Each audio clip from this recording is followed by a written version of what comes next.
Please కూర్చోండి కూర్చోవాలి మీరు కూర్చోవాలి క్వశ్చన్ స్టార్ట్ అయింది కూర్చోండి కూర్చోండి ప్లీజ్ అలాగే ఆలోచిద్దాం వేరే ఫార్మెట్లో రండి ఓకే ప్లీజ్ మీరు అడిగింది రాసివ్వండి మీరు వేరే ఫార్మెట్లో రాసివ్వండి ప్లీజ్ రాసివ్వండి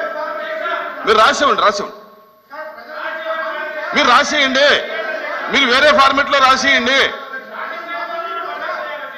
రాసిమ్మని చెబుతుంటే మీరు రాసిమ్మని చెబుతున్నా మీరు రాసివ్వండి మీ రిక్వెస్ట్ పరిశీలన చేస్తాను ఓకే నా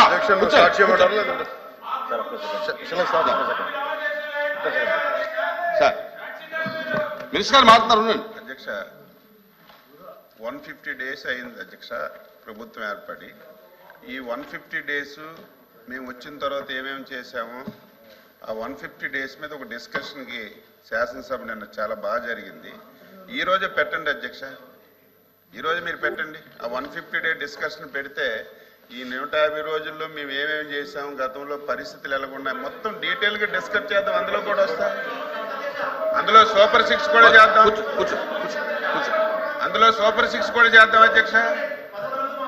రాసివ్వండి మీరు పెట్టండి, అభ్యంతరం ఏంట్లేదు. 150 రోజులు డే 1 by day 1 మొత్తం ఏం జరిగిందో చెప్తాం, లాస్ట్ 5 years ఏం జరిగిందో చెప్తాం, సూపర్ 6 ఏవేవి అమలు చేశామో ఏం చేయాలో అవి కూడా చెప్తాం. మీరు అవకాశం ఇవ్వండి, 150 రోజులు మేము చేసిన దాని మీద డిస్కషన్కి అవకాశం ఇవ్వండి. అందులో సూపర్ 6 మాట్లాడండి. 150 రోజుల్లో ఎన్ని మంచి కార్యక్రమాలు చేశాం, గత ప్రభుత్వం ఈ రాష్ట్రాన్ని ఎలా తగలబెట్టింది అన్నీ చెప్తాం. ప్లీజ్ కూర్చోండి ఎల్ఓపి గారు కూర్చోండి అధ్యక్ష ప్లీజ్ కూర్చోండి అయ్యా. మీరు కూర్చొని ఎల్ఓపి గారికి మర్యాద ఇవ్వండి. ఆయన లేచినప్పుడు మీరు కూర్చోవాలి, మంత్రులు లేచినప్పుడు మెంబర్స్ కూర్చోవాలి, అది మర్యాద, సభా మర్యాద. అధ్యక్ష, మేము ఇచ్చిన నోటీసు ఏదైతే ప్రభుత్వం వచ్చి ఎన్నికలప్పుడు వచ్చి వాగ్దానం చేసిందో ఆ సూపర్ 6 అని ఏది జనార్దం తెలియందో వాటి మీద వచ్చి ఎన్నికలే 6 నెలలు 7 నెలలు అయింది కాబట్టి ఏం చేశారో దాని మీద మేము చర్చ అడిగాం అధ్యక్ష. మంత్రి గారు వచ్చి చెప్తున్నారు ఈ 150 రోజుల్లో మేము చేసిన ఘనకార్యాలు చెప్తా ఉన్నారు. ఓకే ఫైన్, మీరు చేసిన ఘనతలు ఘనకార్యాలు ఇంకా చేయబోయేది అని చెప్పడం తప్పు కాదు, కానీ మేము చేసిన విధ్వంసాన్ని కూడా తప్పులేదు. మేము విధ్వంసం చేసామో లేకపోతే ఈ రాష్ట్రాన్ని అభివృద్ధి చేసామో ఏం చేసామో మీరు నేను పెట్టిన బడ్జెట్ లెక్కల్లోనే ఉన్నాయి, బడ్జెట్ చూస్తేనే తెలుస్తుంది దాంట్లో ఏమున్నాయి అనేది. అది పక్కన పెట్టుకుంటే అధ్యక్ష, స్ట్రైట్ అవే మేము తమ ద్వారా మేము రిక్వెస్ట్ చేసినట్టే ప్రభుత్వాన్ని ఏదైతే వాగ్దానం చేశారో వాగ్దానం మీద చర్చకి అనుమతి ఇవ్వండి. ఆ చర్చకు అనుమతి ఇచ్చిన తర్వాత దాని మీద డిస్కస్ అందులో ఉన్నాయన్నారు కదా, అందులో భాగమే కదా, అది డిస్కస్ చేయండి, తప్పేముంది.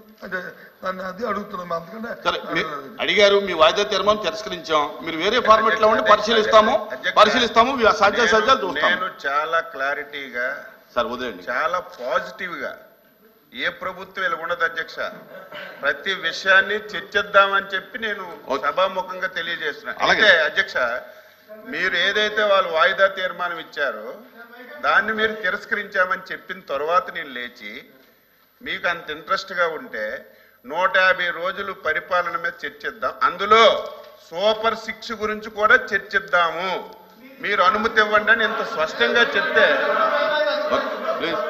స్పష్టంగా చెప్తే ఇంకేముంది, ఇందులో అనుమానం ఏమైనా ఉందా? మీరు మాట్లాడండి, 150 రోజుల మీద చర్చ పెడదాం, వచ్చినవారు వాయిదా వేసి పెట్టండి, దాని మీద మీరు సూపర్ 6లో మాట్లాడండి. 150 రోజుల్లో ఏం చేశామని చెప్తాం, గత 5 సంవత్సరాలు మీరు చేసిన నిర్వాహం పోసగుచ్చినట్టుగా చెప్తాం, ఈ రోజు 150 రోజుల్లో ఏం చేశామని చెప్తాం, రేపు భవిష్యత్తులో ఏది చేస్తామో కూడా చెప్తాం క్లారిటీగా. నిన్న మా ముఖ్యమంత్రి గారు శాసనసభలో అద్దంలా చెప్పారు అధ్యక్ష, 150 రోజుల్లో ఏం చేశామనేది, గత 5 సంవత్సరాలు ఈ రాష్ట్రం ఏ విధంగా నష్టపోయామో కూడా వివరంగా చెప్పాం. అదే చర్చ ఇక్కడ పెట్టమంటున్నాం. మీరు ఏదైతే నోటీస్ ఇచ్చారో దాని మీద కూడా డిస్కస్ చేద్దామని చెప్పి నేను సభకి తెలియజేస్తున్నాను. దేని మీద డిస్కస్ చేయడానికైనా ప్రభుత్వం సిద్ధంగా ఉంది అని చెప్పి సభ్యులకు తెలియజేస్తున్నాను. వదిలేండి ఇంకా వదిలేండి. Question number 13525 deputy chief minister.